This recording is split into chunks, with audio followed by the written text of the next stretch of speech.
The next part of the swap is going to be mounting the Stifler's crossmember for the 6R80. This piece will bolt into the trans. We're going to get some bolts for that now.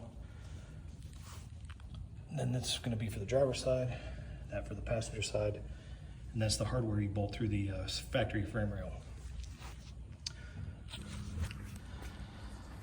I'm going to try this a little different this time by leaving the K-member loose so it has some wiggle room.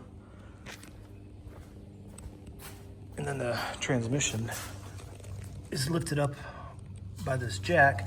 We'll get everything level and then kind of hand fit it in there and see if we can get the cross member to where everything lines up perfect. And then tighten down the K-member and drill the holes. Put the bolts in and then the transmission's in.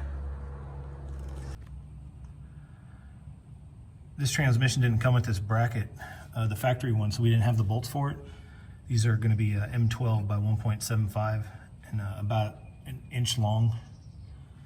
But leave it loose so you can slide it up and down